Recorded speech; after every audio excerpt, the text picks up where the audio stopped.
नमस्कार, सलाम और जूले। मैं हूं सोनम वांगचुक लद्दाख से। आप में से कुछ लोग हमें जानते होंगे हमारे शिक्षा सुधार के कामों के बारे में, या फिर पर्यावरण के काम में, आइस स्तूपा, आर्टिफिशियल ग्लेशियर जैसे कामों के लिए, या फिर आई लिव सिंपली जैसे ग्लोबल मूवमेंट्स जो कि सादा जीवन अपनाकर क्लाइमेट चेंज को रोकने के लिए लोगों को प्रेरित करती है। मगर दोस्तों, आज मैं इन चीज़ों के बारे में नहीं बल्कि आप लोगों को एक बहुत ही ज़रूरी संदेश देने के लिए आया हूं, जो कि चीन और भारत के बीच अभी जो टकराव और तनाव की स्थिति बनी है, इसके बारे में आपकी क्या जिम्मेदारी है।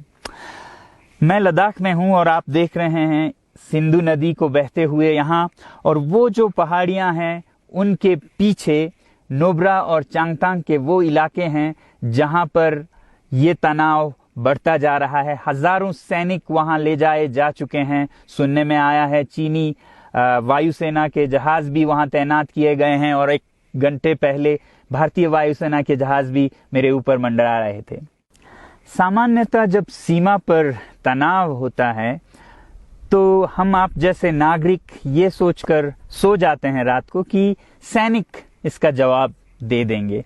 मगर मैं आज आप लोगों को ये जरूरी बात बताना चाहता हूं कि इस बार सिर्फ सैनिक जवाब नहीं, दो तरफा जवाब हो और उसमें नागरिक जवाब भी हो। तो आप जैसे नागरिक दिल्ली, मुंबई और बेंगलोर और अनेक शहरों से क्या कर सकते हैं, इसमें ये समझने के लिए पहले हमें समझनी होगी चीन की ये हरकत और वो ऐसा क्यों कर रहा है। आपने देखा होगा कि ये सिर्फ भारत के साथ नहीं हो रहा है, बल्कि पिछले कई हफ्तों से चीन ये दक्षिण चीनी सागर में वियतनाम, ताइवान और अब हांगकांग के साथ भी छेड़खानी कर रहा है। और मेरा ये विश्लेषण है कि वो ये सब किसी देश के साथ दुश्मनी के वजह से ज्यादा अपने अंदर की समस्याओं को सुलझाने के लिए कर रहा है। आज चीन को सबसे बड़ा डर है तो अपने जनता से डर है। उनकी 140 करोड़ की आबादी, जो कि एक बंधुआ मजदूर की तरह बिना मानवाधिकारों के चीनी तानाशाह सरकार के लिए काम करते हैं और उसे धनी बनाते हैं। जब वो नाराज हो जाए तो फिर एक क्रांति की सी परिस्थिति बन पड़ती है, और इससे चीन बहुत डरता है।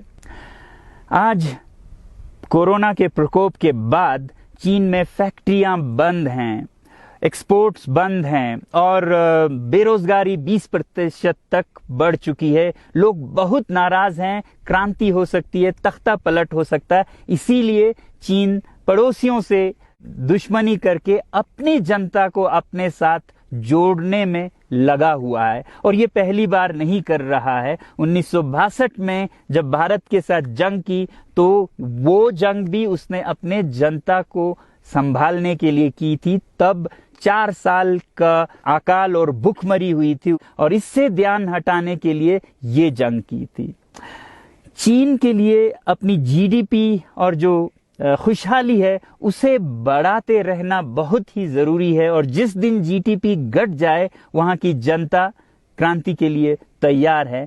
मैं तो कहता हूं कि इस बार भारत की बुलेट पावर से भी ज्यादा वॉलेट पावर काम आएगी। जो नागरिक पैसा खर्चते हैं चीन के सामान को खरीदने में, जरा सोचिए, हम आप भारतीय उद्योग को मारकर चीन से मूर्तियों से कपड़ों तक हर साल 5 लाख करोड़ के सामान खरीदते हैं, और फिर यह पैसा आगे जाकर हमारे सीमा पर हथियार और बंदूक बनकर हमारे सैनिकों के मौत का कारण बन सकती हैं।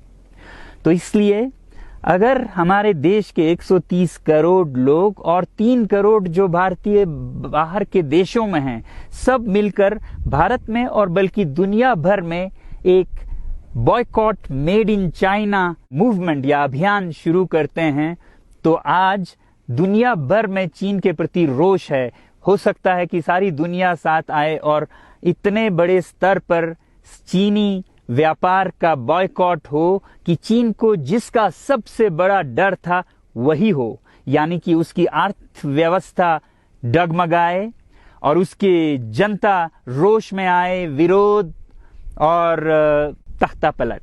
और अगर हम ऐसा नहीं करते हैं तो कितनी बदनसीबी की बात होगी भारत के लिए, जरा सोचिए। एक तरफ हमारे सेना सीमा पर जंग लड़ रही होगी और दूसरी तरफ हम आप चीनी सामान, मोबाइल से लेके कंप्यूटर्स, कपड़ों से लेके खिलौनों तक को खरीद कर उनकी सेना को पैसा भेज रहे होंगे, चीन की सेना को। ये तो हुई हार्डवेयर की बात। दूसरी तरफ हमारी युवा चीनी सॉफ्टवेयर, एप्स, गेम्स जैसे टिकटॉक, शेयरिट, इन सब में मस्त, उन्हें दूसरी तरफ से करोड़ों करोड़ों का पैसा भेज रहे होंगे। तो इसलिए बहुत जरूरी है कि हम एक नागरिक जवाब जरूर दें और इसे एक अभियान बनाएं, ग्लोबल मूवमेंट की तरह। ये बॉयकॉट मेड इन चाइना का जो अभियान है वो भारत के लिए भी एक वरदान साबित होगी। जैसा कि हमारे प्रधानमंत्री ने एक विजन हमें दिया था स्वावलंबन का, सेल्फ रिलायंस, वो तब हो सकता है जब हमारे अपने उद्योग फलें फूलें। और जब हम बॉयकॉट करते हैं इन सामान का तो अपने देश के उद्योग का, उत्पाद का हम प्रयोग करेंगे और उससे मजदूरों को रोजगारी मिलेगी और सारा देश खुशहाल होगा। बजट होगा कि हम और अच्छी तरह से टक्कर ले सकें सीमा पर भी। तो इसके लिए मैं आप लोगों से अपील करता हूं कि जहां तक एप्स और सॉफ्टवेयर की बात है तो हमारे युवाओं को एक हफ्ते में उन्हें अनइंस्टॉल करना चाहिए। Boycott made in China, software in a week and hardware in a year. क्योंकि साजो सामान के लिए वक्त लगेगा हमारे अपने देश से और बाहर से विकल्प निकलने तक, तो उसे हम एक साल के अंदर कर सकते हैं। तो ये हम न सिर्फ अपना प्रतिज्ञा करें बल्कि 100 और लोगों को इसके बारे में समझाएं, शेयर करें सोशल मीडिया पर, और हमारी जो मीडिया है वो जनता तक, देश के कोने कोने तक पहुंचाए। और जैसे ही इसका असर दिखने लगेगा, इंटरनेट से एप्स लाखों में, करोड़ों में अनइंस्टॉल होंगे, तो चीन को संदेश साफ जाएगा और यही एक तरीका उसे मेज पर पहुंचा सकती है जहां पर की बातचीत हो शांति की। तो जाते जाते मैं ये बता दूं कि मैं क्या करने जा रहा हूं। इस फोन पर जो भी चीनी ऐप्स हैं उन्हें तो मैं एक हफ्ते में हटा रहा हूं, बल्कि ये फोन जो कि चीन में बना है इसे भी मैं एक हफ्ते में अपनी जिंदगी से अलग कर रहा हूं और एक साल के अंदर हर वो चीज जिस पे मेड इन चाइना लिखा है उसे जिंदगी से निकालने जा रहा हूं। हमें चीन से, चीनी लोगों से कोई समस्या नहीं है, चीनी सरकार और उनकी रवैयों से समस्या है। जब तक चीन में परिवर्तन ना हो हमें ऐसा करना होगा।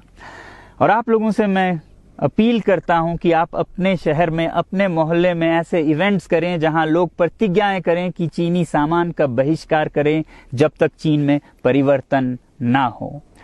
और मैं सालों से कहता रहा हूं कि 21वीं सदी में देश के लिए जान देने की नहीं बल्कि जिंदगी देने की जरूरत है।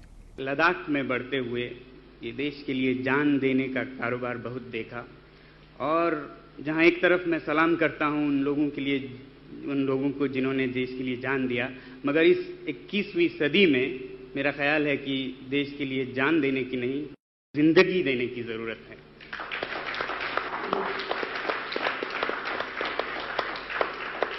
तो आप भी निभाइएगा अपना रोल। जय हिंद।